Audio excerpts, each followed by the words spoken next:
Last week, in Understanding Israel Part 3, we discussed the Messiah from the understanding of the Hebrews. In that part of the series, we stressed the importance of making sure that our knowledge of Messiah is not influenced or tainted by the influence of Hellenization. And I have made many points that explain how dangerous this influence can be to our faith. We have been learning about the Hebrews, because during the times when the scriptures were written, they are the only nation or group of people that were directly led by the Most High. They are called his chosen people because he chose this small group of people to represent himself to the rest of the world. The ways that he led them are crucial to understand so that we are not deceived and led in other directions by those who say they are now the keepers of the covenant.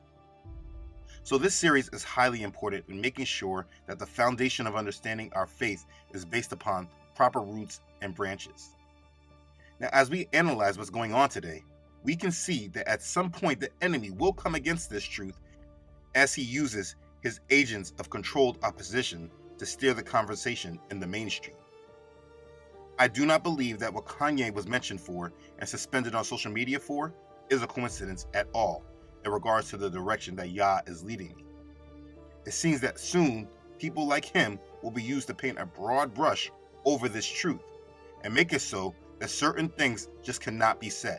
Professor Griff, who had been kicked out of Public Enemy back in 1989 for anti-Semitic comments. He and Nick retread anti-Semitic conspiracy theories and questioned the birthright of the Jewish people. The Semitic people are black people. Right. You can't be anti-Semitic when we are the Semitic people, when we are the same people that who they want to be. That's our birthright. That's our birthright. The reaction was swift and widespread. Rabbi Abraham Cooper condemned the commentary, saying anyone seeking a PhD in Jew hatred should watch this interview. Explanations and subsequent apologies fell short. Nick. But they do not matter, and we should not give them more power than they deserve. What Father wills cannot be stopped or undone. So we will continue on through his power and not focus on the plots of the enemy. Last week, we discussed the Messiah and how he fulfilled the promise to Abraham. And everyone, for the most part, had a good understanding of how important our Messiah is. Now, as we continue to understand Israel, it is important to track their history and what happened with them from the time they crucified our Messiah until our current modern-day history today. This history is something that seems to be hidden from the majority. But the thing is that the truth is not hidden. It's just that it's not told in the mainstream. Understand, after Messiah left, there was a hijacking of the faith. And the children of Judah, who again were no longer being led by Yah, they were now deemed by those who now took charge of the faith. And I'm not talking about the true church. I'm talking about the hijackers. Those hijackers felt that Judah was no longer important, especially compared to them. And therefore, the rest of Judah's story and their movements have been removed from our history, until of course this present day, where a group has now come in and they have declared that they are the chosen people and that they are the covenant keepers, and they want to rebuild their temple. So for those who desire to live in truth, the next question in understanding must be, what happened between the time of Messiah's crucifixion and our modern current day history? These next few parts of the series is going to tackle this question head on. Let's begin. Okay, so when we last ended part 3, we were discussing Yahusha. In understanding what happens next with Israel, it's important to understand there was another split. There were those that followed Yahusha and started his church, being a part of his assembly, and there was those that rejected the Messiah, had him killed, and tried to resume life in Judah and Jerusalem all the same way that they had. Now, I will not be referencing the Jews that accepted Messiah and started his church. I do go over that in more depth in the History of Religion series. The problem with that history is that it takes us in another direction because there were, like I keep saying, hijackers that infiltrated and took control and steered the faith.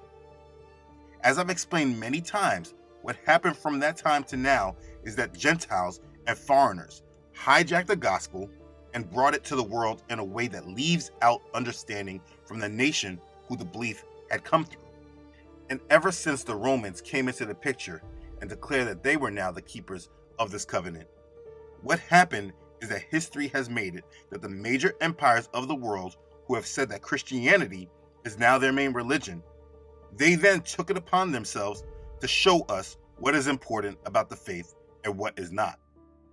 And this has led to a complete disconnection from the truth, which we, the true assembly of Yahusha, are now reviving. The Romans, through the Roman Catholic Church, became the authority of the faith in the world, and the true believers were suppressed. And with the Roman Catholic Church having a massive amount of falsehoods, history then took off in a great scheme of deception and the pushing of false doctrines, all in the name of Jesus. This Messiah that was preached has nothing to do with the true Messiah of the Hebrews. And then we look at history since the Roman Catholic Church, and we see more deception and hijacking of the faith, from the Knights Templar, who claimed to be knights for Messiah, but actually satanic devil worshippers, where Freemasonry stems from, then through the period of the Renaissance, which was a period of mass deception in the world that literally changed history, and they whitewashed it, and they got rid of any true historic fact, and then they repainted and rebranded our faith, which is where we get Caesar Borgia to be Jesus. And this was the dominant image and reflection of the faith for centuries up to this day.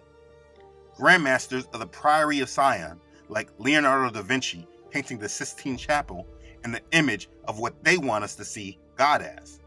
But that is not Yahuwah and has nothing to do with the Hebrews. This is just a spreading of falsehoods. And then we have the Holy Roman Empire conquering the world in the name of Jesus, making all nations submit to the church, bringing many nations into the belief of a tainted Messiah that has nothing to do with the true Messiah of the Hebrews. Then, as we continue through history, the Church of England gained dominance, and using their doctrine of ineffable name and replacing Yah's name with titles, knowledge of Yahuwah and his great name was severely suppressed. And while they reduced the world from knowing our Creator, they also at the same time financed the oppression of Yah's true chosen people, wiping their history from the world and replacing them with another. And lastly, now we get to the American church, who claimed to be a Christian nation from the beginning, though they severely oppressed Yah's chosen people, and in the formation of the country, they were completely led by Freemasons. And that's just a brief summary of the history of the world. And when you put all of that together, at this current time, there is now a complete misrepresentation of the truth. And now we have many people all over the world that believe in a false, tainted, misguided way, or we have many people that see the hypocrisies, they see the lies, and they don't want any part of it. And through any of these two outcomes, Satan keeps gaining ground. So what we all need to understand is that time period, since the Romans took control of the faith, the true faith that came from the Hebrews, is now built upon mass deception. And all of that is just a discussion by itself. So what we will do is forget all of that for a second and focus on Judah and what happened with them. So we will continue on discussing Judah. Okay, so it should be understood that the Jews had Yahusha killed. When the Jews brought Yahusha to be crucified, Pontius Pilate did not want to carry it through. But the Jews insisted, and what you will hear needs to be at the foundation of your understanding of what happened to the Jews. We will read from Matthew chapter 27, verses 22 through 26. Pilate said to them, "What then shall I do with Yahusha, who is called the Messiah?" They all said to him, "Let him be crucified." Then the governor said, "Why? What evil has he done?" But they cried out all the more, saying, "Let him be crucified." When Pilate saw that he could not prevail at all, but rather that a tumult was rising, he took water and washed his hands before the multitude, saying, "I am innocent of the blood of this just person. You see to it." And all the people answered and said, "His blood be on us and on our children." Then he released Barabbas to them, and when he had scourged Yahusha, he delivered him to be crucified. You see, when they crucified him, they said Yahusha's blood is on them and on their children. They had his innocent blood shed and put it on themselves and on their children. So the death of the Messiah is fully claimed on them. And it should be a foundation of your understanding of what happens from here on out with Judah.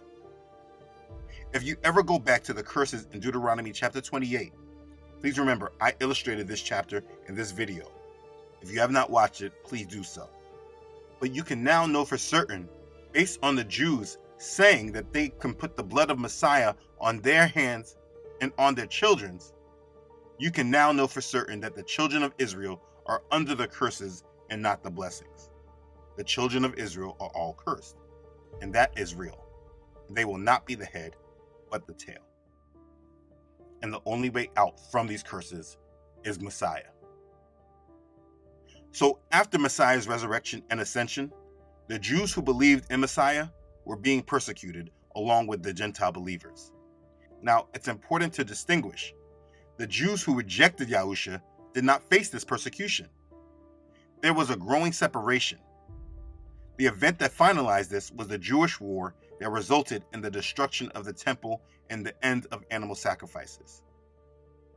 Flavius Josephus was a Roman Jewish historian who wrote the Jewish War. He shows how the prophecy of Yahusha came true, the prophecy about not one stone of the temple left standing. And this happened after the War of 70 AD. The events of 66 to 73 AD brought untold suffering to thousands of Jews. The temple and sacrificial system was ended. The Roman governor appointed over Judea in 64 AD was Gessius Florus. He was said to be a corrupt and cruel man. After he raided the treasury of the temple in Jerusalem, the resentment of the Jews was at a boiling point. The Pharisees joined forces with a rejuvenated zealot movement in organizing a revolt. Herod Agrippa II urged the Jews to be at peace, but he was rejected. He stayed loyal to Rome, not the Jews. A rebel Jew named Menahem led a band of men to capture the Roman military fortress at Masada, near the Dead Sea. Then, using the weapons from Masada, he went on to capture the Roman garrison in Jerusalem, next to the temple. Menahem was killed in 66 AD. The early success of the rebels caused a revolution fever to spread throughout Judea. Many expected a complete victory, as in the days of the Maccabean revolt, more than 2 centuries earlier, like I spoke about in part 2 of this series. Victory seemed to be guaranteed in November 66 AD, when the rebel Jews defeated a Roman legion sent from Syria. But this revolt was not led by the power of Yah. You must understand that. They were not covered and moved through the power of Yah. Rome proved to be more powerful than those revolting against it. The Emperor Nero sent his best general, Vespasian, with 3 legions from Rome to Judea. They arrived in Galilee in early 67 AD and began taking it down. Vespasian's forces began consolidating their gains and approached Jerusalem. The war was briefly interrupted by Nero's apparent suicide. You see, Nero was declared an enemy of the people and then was sentenced to be put to death, but he killed himself before this happened. There was then civil unrest in Rome after his death. Vespasian resumed his military offensive of Judea in June of 69 AD and took all of Judea except Jerusalem. He was proclaimed emperor, and he left Judea to go back and take control of the complete Roman Empire. This time period is known as the Year of the 4 Emperors.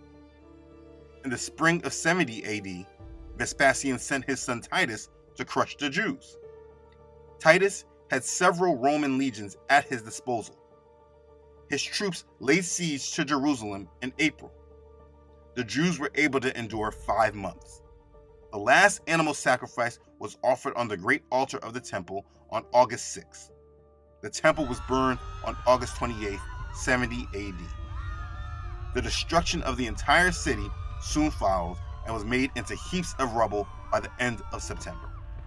It is reported that after the fires cooled, the Roman troops literally pried apart the stonework of the temple in order to retrieve the gold that had melted between the cracks. This was the fulfillment of Yahushua's prophecy in Matthew chapter 24. The Romans then proceeded to subdue the 3 remaining rebel fortresses. The last one was Masada, which fell in May of 73 AD, after its defenders committed mass suicide. The Romans ruled Judea with an iron fist, treating it as occupied hostile territory. After the loss of the temple, everything changed for the Jews. They had no way to properly worship Yahuwah. The Sadducees and the priesthood disappeared as factors in society. The Pharisees dominated the belief of the Jews, and a new Sanhedrin, which is an assembly of appointed rabbis, this was established, and they mainly functioned as an institution to study the scriptures. The synagogues continued to be the institution by which the religion of the Jews was sustained. Now understand, remember, these Jews rejected Yahusha. So for the Jews, there was no tolerance of what we label as the Christian movement any longer. The Jews were without a temple and rejecting the message of Yahusha. They had become a religion without its heart and soul. Many of the Jews fled south from the Roman Empire. They were no longer the stewards of Yah's kingdom. And that's important to understand. Emperor Vespasian issued an order that to ensure that no member of the royal house should be left among the Jews, all descendants of David should be ferreted out. And this resulted in a further widespread persecution of the Jews. He ordered the execution of all who were of David's line. Now, after the first Jewish revolt, that was not the complete end to the turbulence for the Hebrews, but it was a major turning point for them. You see, the Hebrews before that time were allowed by Rome to be their own sect of religion, and they were allowed to worship Yah without interference. After the first Jewish war, that all changed for them. They never again enjoyed the support they had from Rome. Because of this, there was consistent fighting and rebellion against Rome by the Hebrews. If you want to research this on your own, you can look for the Jewish wars during the time period of 66 AD to 136 AD. The Hebrew revolts developed into full-scale fighting, and in the year 132 AD, we have what is called the Second Jewish Revolt. Tinius Rufus was the Roman governor of Judea at that time. Jerusalem was still in ruins after the first Jewish revolt that led to the destruction of the temple. Emperor Hadrian at that time wanted to rebuild Jerusalem as a Roman colony. He wanted to assimilate Jerusalem with Rome's already traditional pagan culture. So he dealt harshly with the Hebrews there. He placed many restrictions on their way of life, like banning circumcisions. This led to a revolt by the Hebrews led by Simon Bar Kokhba. They were crushed by the Romans, and Emperor Hadrian wiped the province of Judea off the Roman map, renaming it Syria Palestina.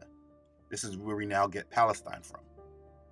He renamed Jerusalem Aelia Capitolina after himself and rebuilt it as a typical Roman town.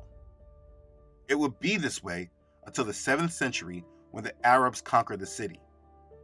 Either way, the Hebrews were not even allowed in the city except for one day a year, Tisha B'Av, which is regarded as the saddest day in the Jewish calendar. Okay, so as we track the history of the Jews, this is where things get choppy, because they were no longer working through the power of Yah any longer, and Yah was no longer their source. They were their own source. They were a nation who had a culture of following Yah, and since they rejected the Messiah sent to them, they were not fully in his will. Their ways were more of a culture than a religion, very much how church today is more of a culture than a full belief. It could be compared to what we read in 1st and 2nd Kings and 1st and 2nd Chronicles, when Israel and Judah split, and then they had different kings that did evil in Yahuwah's sight. Only now, Yah served his initial purpose for Israel. He fulfilled his promise to Abraham, and through Yahusha, he gave a way to atone for their sins and be redeemed to him. Through his prophecy, we know that he is not done with Israel and Judah. But this time for them was not to come until the time of the Gentiles was fulfilled, which it looks like we are coming to that time today. So, in tracking Judah, or the Jews, it all depends on the history that you follow and believe in. There is historic record, and then there's mainstream belief. But I will go through the historic account rather than the mainstream that everyone believes. But now this is on you and what you believe in. You must use your own discernment. Let's just look at a map. This is a map of the territory of the Roman Empire in the 1st and 2nd century. What you have to do is you have to decide whether you believe that when the Jews fled Judea after the revolt, that they headed north into more of the Roman Empire where the Romans were the strongest, or did they flee south into Arabia and back down through Egypt towards Ethiopia where they already had a relationship with the people there? You see, mainstream history wants us to believe that they went north through the Caucasus Mountains. But as we dig even more into history, we will see that this was not true for the majority. And from this historic account, we'll see that when people want to say that the Jews were not African, this part of the evidence will be the first part where people are able to understand why that claim of the Jews coming from Africa is actually correct. Looking at this map, where does your discernment tell you that the Jews would have fled to when they were fleeing Roman persecution? Now, like I said, there is much evidence of the direction that the Jews did flee. History shows that thousands of Jews migrated to Egypt and Arabia. The persecutions and restrictions imposed on the Jews were so great that a large number of Jews fled into Arabia. During the 1st, 2nd, 3rd, 4th, and 5th centuries, what is now known as Judaism was politically powerful in Arabia. This power was predicated on trade. There were many Jew kings. We had Abu Kariba, Masruk Abraha, and most notably, Du Nuwas. The country of Yemen at one time was a stronghold of Jew kings.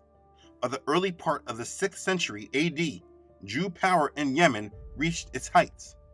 This was the time of the golden age of the Jews in Yemen, never to be achieved again.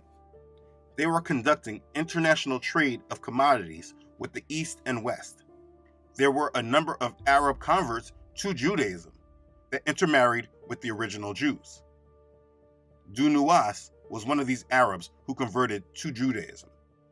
He was the king of Yemen around 500 AD, like I said, the 6th century. The Jew sages, also known as scholars, were invited to teach Judaism to the people in Yemen at large. When Du Nuwas heard that the Jews were being persecuted in the Byzantine Empire, he retaliated by killing some Byzantine merchants and 20,000 Christians in Arabia. But this act brought about the fall of the Jew kingdom in Arabia. Again, this is very important to understand when you're understanding Israel. The power of Israel was not destined to be used in the world in this way. As it's prophesied to Zerubbabel in Zechariah chapter 4, verse 6, "Not by might, nor by power, but by my spirit, says Yahuwah of hosts." And so when the Jews tried to gain power by their own might, this did not have longevity for them. Now, the Jews throughout their history were completely against the Roman Catholic Church. I mean, not only did they reject Yahusha, but now this church, who was under the charge of Rome, who removed them from their own land, was speaking about a Hebrew savior with the Latin name Isis. So the Jews were completely against the Roman Catholic Church for the rest of their history in this world. Now, to understand more of the Jews' history, it takes us into the rise of Islam. You see, before the rise of Islam, in what we now know as the Middle East, there was a mixture of people in this land. There were the pagans who did not fall under the following of the Roman Church yet. There were the Christians from Rome. And like I just explained, there were the Jews who fled. History leaves this information out for multiple obvious reasons, but it's very important to understand the history of the Jews and their influence to Islam. At the time of the birth of Muhammad, the Roman Empire was divided into two parts: the Western Empire, with the capital at Rome, and the Byzantine Empire, with the capital at Constantinople. Many different influences weakened both of these empires by this time, which gave way for a new power.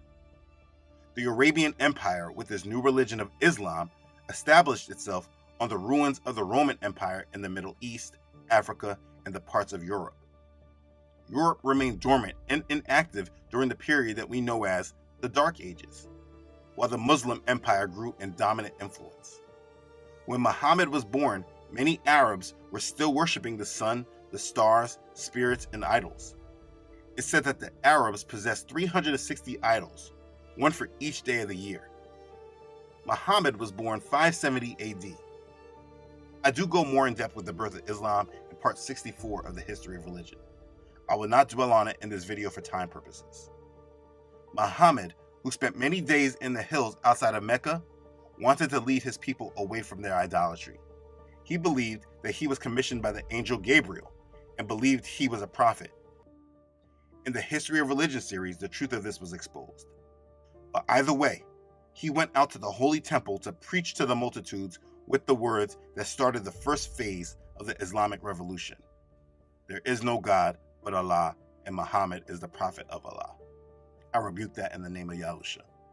Anyways, at that time, due to the Hebrews' influence in the region, the Torah was already being translated into Arabic, and the Arabs were delighted and pleased to read about their great ancestors and the story of the Hebrew patriarchs. We have been so trained to ignore that there was an influence of Jews during the early part of modern history. We speak so much of Rome and the Christians, but the Jews were also known. They just held pockets of power that were eventually overthrown.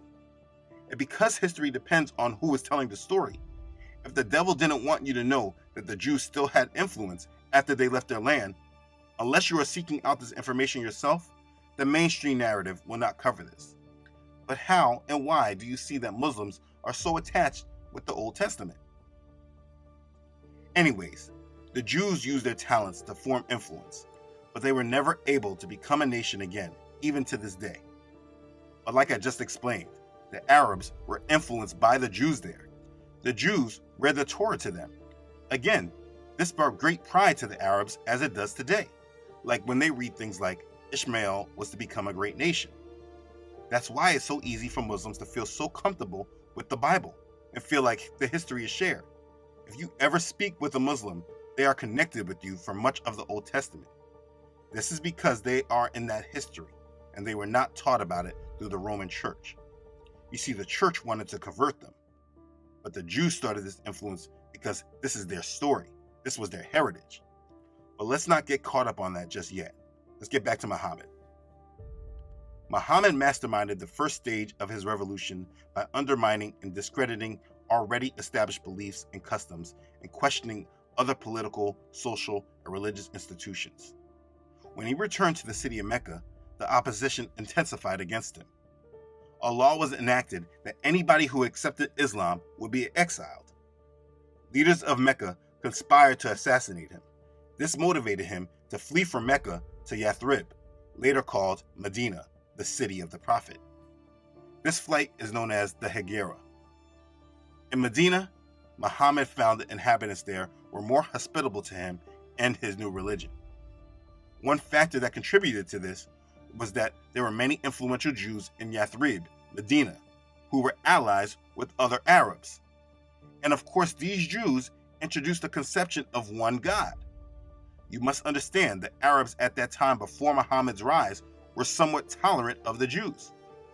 The Arabs there were ready to accept Islam because they were influenced to a great extent by the concept of the one God of the Jews. Eventually, Muhammad was proclaimed ruler of the city of Yathrib, and in his honor, the name of Yathrib was changed to Medina. In the creation of Islam, Muhammad adopted many principles and law from the belief of the Jews. First and the biggest of all, the main idea of monotheism, the belief in one God that only Israel held. Muhammad also adopted the main details of the Jewish calendar, the Day of Atonement, the Sabbath, and many other parts of the Torah. Muhammad sought to even convert the Jews in Arabia to Islam, but this did not occur. So this transformed the high esteem that Muhammad held for the Jews to enmity, and instead of allies, he looked at them as competitors. He needed the confirmation of the influential Jews to validate his mission, and being that he did not receive it, he then turned against the Jews and became their tormentor. Muhammad tried to construct his religion as closely as he could to the belief of the Jews by accepting many of their laws and traditions, which is why, again, you find certain similarities. This is not just a coincidence were evidence of their God, but just because of the influence of the Jews. This is a big reason why this history is left out today. But either way, the rise of Islam was a dominant power in Arabia, and Muhammad was in control. And when the Jews refused to convert, he commanded his followers to stop turning to the holy city of Jerusalem in prayer, but rather to the city of Mecca. He changed the Jews' Day of Atonement and started the month of Ramadan. He changed the Sabbath from Saturday to Friday. To gain the loyalty of the pagan Arabs, just as Romans did with their pagans, Muhammad adopted many of their loved customs. The Kaaba stone was to receive high regard in their new religion. Also, the pagan temple at Mecca was to remain as a holy site. Thus, Islam spread amongst the Arab tribes. It is very important to understand that Muslims are not worshiping the same God of the Hebrews. The similarities in these beliefs come from the assimilation, just like the Roman Catholic Church did. There was a merging and copying of beliefs. History shows it was not authentic like as the Bible speaks of with the history of the Hebrews. You see, Yah spoke directly to the Hebrews. He commanded them, and he gave a lot of prophecy. And in the Bible, we see a lot of the history. No other belief is likened to this, though it is obviously continuously tried. This is able to happen due to ignorance and lack of knowledge and understanding. This happens when people look at the surface level without digging any deeper. They just look at names. Like in reference to Jesus. There are many references to Jesus in the Quran. Muslims honestly believe that Jesus of the Bible is the same as their Jesus, Isa, in the Quran, which is another reason why I use his Hebrew name and separate from the Hellenized influence, because it takes away from the confusion. Yes, in their holy book of the Quran, they speak many times about Jesus, but I have reviewed this information in depth in part 65 of the History of Religion series. I specifically break down the difference between the Jesus of the Bible versus the Jesus of the Quran. They are not speaking of the same Messiah that was sent to the Hebrews. They are just using the same name. But in understanding this all in full, you can see why there is so much confusion in the world, because it's not often spoken of how much influence the Hebrews had on the religion of Islam. And as we go into our modern history, with much of our past history taken and withheld from us, given to us in small doses mixed with confusion, it's easy to see how people will believe that all the religions and beliefs are the same, believing that they are all one. But this is just a direct consequence of a lack of understanding of history. Let's keep going. In the second stage of Muhammad's Islamic revolution, after all his means of persuasion to convert did not work, he sent a sword. He became a martial prophet, and the pagans and stubborn Jews became his victims. One instance, for example, was at the Battle of the Foss in the year 627. This is when the Jew tribes were defeated by the armies of Muhammad. 700 Jews were gathered in the marketplace and offered the alternative, the Quran or the sword. But the devout Jews were accustomed to martyrdom. They did not hesitate in their choice, and they were executed. This is just history, and if you research this for yourself, it can help confirm to you the direction the Jews took when leaving their land. After the death of Muhammad, there was a rapid spread of Islam in the area of what we now call the Middle East. The Jews fled this area and went south into what we now call Africa. Now, there is much more information that we can discuss that can be provided on all this.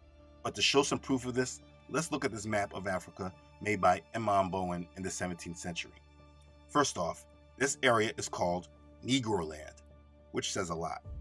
But if we look at this map deeper, we can see where they took the slaves from. Right on the slave coast, which was labeled what? Yes, Kingdom of Judah. Understand, the Jews scattered and tried to keep their customs, but they were not living in their land, and they were not under the blessings, but the curses of the Most High. And they were betrayed by other inhabitants of the land that did not share the customs, and they were captured and then given to the slave traders. For me, I keep this map framed in my home because it's always a reminder that these people knew who they were taking when they captured and gathered their slaves. It was never random, like they want us to believe. This was all according to the curses of Deuteronomy chapter 28. People want to deny this because this information today has been so compounded with false information. But this is why this history has been kept and not made clear at all, even though we were given such long educations. But again, this information may be hard to swallow for those holding on to the world narrative of things. And Yah willing, there's much more to discuss. But I got a little ahead of myself when discussing that map. We can discuss more of this history, Yah willing, in the next part of the series.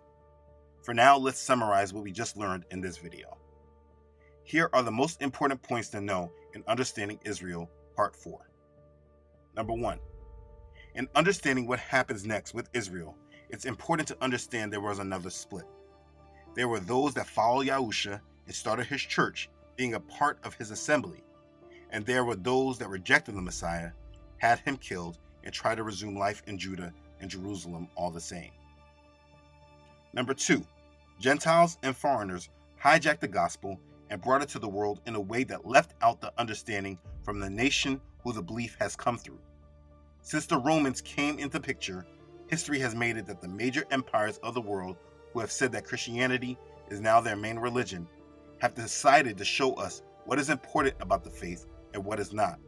And this has led to a complete disconnection from the truth, which we, the true assembly of Yahusha, are now reviving. Number 3. When the Jews had Yahusha crucified, they said Yahusha's blood is on them and on their children. They had his innocent blood shed and put it on themselves and on their children. So the death of the Messiah is fully claimed on them, and it should be a foundation of our understanding of what happens to them from that point on. Number 4. After Messiah's resurrection and ascension, the Jews who believed in Messiah were being persecuted along with the Gentile believers. The Jews who rejected Yahusha did not face this persecution. There was a growing separation. Number 5. In the spring of 70 AD, Vespasian sent his son Titus to crush the Jews. Titus had several Roman legions at his disposal. His troops laid siege to Jerusalem in April. The Jews were able to endure 5 months. The last animal sacrifice was offered on the great altar of the temple on August 6th. The temple was burned on August 28th, 70 AD. The destruction of the entire city soon followed and was made into heaps of rubble by the end of September. This was fulfillment of Yahusha's prophecy in Matthew chapter 24. Number 6. The Romans ruled Judea with an iron fist, treating it as occupied hostile territory. After the loss of the temple, everything changed for the Jews. Number 7. The synagogues continued to be the institution by which the religion of the Jews was sustained. For the Jews, there was no tolerance of what we label as the Christian movement any longer. The Jews were without a temple, and after rejecting Yahusha, they had become a religion without its heart and soul. Many of the Jews fled south, away from the Roman Empire. They were no longer the stewards of Yah's kingdom. Number 8. Emperor Vespasian issued an order that, to ensure that no member of the royal house should be left among the Jews, all descendants of David should be ferreted out, and this resulted in a further widespread persecution of the Jews. He ordered the execution of all who were of David's line. Number 9. After the First Jewish War, everything changed for the Jews. They never again enjoyed the support they had from Rome. Because of this, there was consistent fighting and rebellion against Rome by the Hebrews. Number 10. In the year 132 AD, we have what is called the Second Jewish Revolt. Emperor Hadrian wanted to rebuild Jerusalem as a Roman colony. He wanted to assimilate Jerusalem with Rome's already traditional pagan culture. He dealt harshly with the Hebrews there. He placed many restrictions on their way of life, like banning circumcisions. This led to a revolt by the Hebrews led by Saman bar Kokhba. They were crushed by the Romans, and Emperor Hadrian wiped the province of Judea off the Roman map, renaming it Syria Palestina. He renamed Jerusalem Aelia Capitolina after himself, and rebuilt it as a typical Roman town. It would be this way until the 7th century when the Arabs conquered the city. Number 11. In tracking Judah or the Jews, it all depends on the history that you follow and believe. You have to decide whether you believe that when the Jews fled Judea after the revolt, they headed north into more of the Roman Empire, where the Romans were the strongest, or did they flee south into Arabia and back down through Egypt towards Ethiopia, where they already had a relationship with the people there. Number 12. In the creation of Islam, Muhammad adopted many principles and law from the belief of the Jews. First and the biggest of all, the main idea of monotheism, the belief in one God that only Israel held. Muhammad also adopted the main details of the Jewish calendar, the Day of Atonement, the Sabbath, and many other parts of the Torah. Muhammad sought to even convert the Jews in Arabia to Islam, but this did not occur. Number 13. When the Jews refused to convert, he commanded his followers to stop turning to the holy city of Jerusalem in prayer, but rather to the city of Mecca. He changed the Jews' Day of Atonement and started the month of Ramadan. He changed the Sabbath from Saturday to Friday. Number 14. It is very important to understand that Muslims are not worshiping the same God of the Hebrews. The similarities in these beliefs come from assimilation, just like the Roman Catholic Church did. There was a merging or copying of beliefs. It was not authentic, like as the Bible speaks of with the history of the Hebrews. Yah spoke directly to them and commanded them. He gave them prophecy, and the Bible gives a lot of history. No other belief is likened to this, though it is obviously continuously tried. Number 15. In the second stage of Muhammad's Islamic revolution, after all his means of persuasion to convert did not work, he sent a sword. He became a martial prophet, and the pagans and stubborn Jews became his victims. One instance, for example, was at the Battle of the Foss in the year 627. Number 16. After the death of Muhammad, there was a rapid spread of Islam in the area of what we now call the Middle East. The Jews fled this area and went south into what we now call Africa. And that is a recap on important historic understanding for you. Most people like to deny many truths today that are not popular. Today, at this time, where we live in an age where lies are able to be spread as unchallenged truth, it makes it much easier to live in the bubble that you prefer. But this is not living in truth. It's just comfortable ignorance or plain out accepting lies. History has been kept from us and taught to us in schools not in a way to keep us informed or to keep us empowered with knowledge, but to keep every one of us indoctrinated in their belief system and how they say the world really is and how our faith should interact with it. As we move towards the day of Yahuwah, we must hold on to the truth and live through it with every fiber of our being. As Proverbs chapter 12 verse 22 says, lying lips are an abomination to Yahuwah, but those who deal truthfully are his delight. And so we must deal truthfully and live in truth, because as Yahusha says in John chapter 8 verse 32, and you shall know the truth, and the truth shall make you free. In these last days, we are actively preparing ourselves for our true King, and we must prepare ourselves as a bride with our lamps full of oil.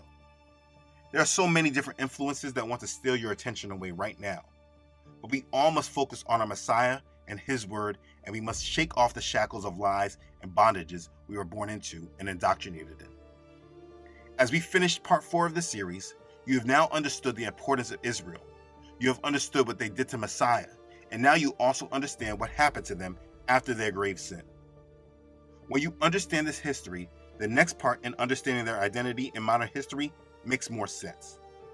These people are scattered all over the world, and Yah is not done with them yet. For all those who are part of Yahusha's assembly and living as a servant to him, it's imperative that in these last days you live in truth, because the enemy is about to grow much stronger and bolder in his lies. It is important that we all understand who we are as believers and walk in the power Yahusha has given us. As he told his disciples in Luke chapter 10, verse 19, "Behold, I give you the authority to trample on serpents and scorpions, and over all the power of the enemy, and nothing shall by any means hurt you. Nevertheless, do not rejoice in this, that the spirits are subject to you, but rather rejoice because your names are written in heaven." That's Luke chapter 10, verses 19 through 20.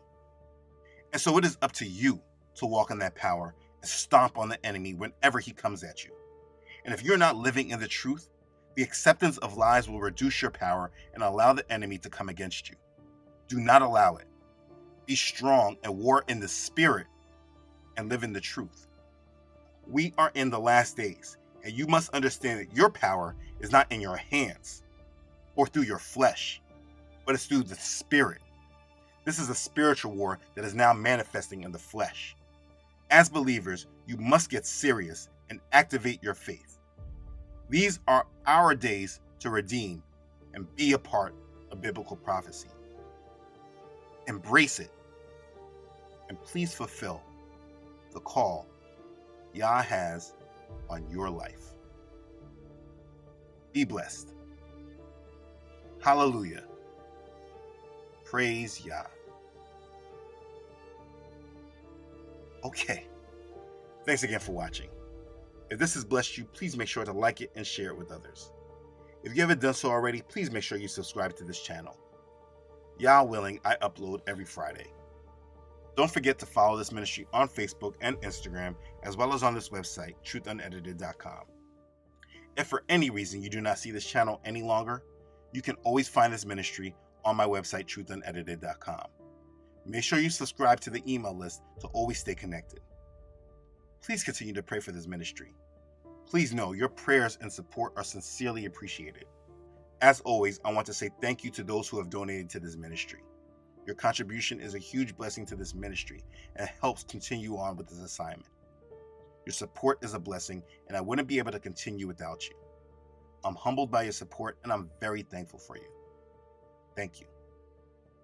Okay. Thanks again, everyone, for watching.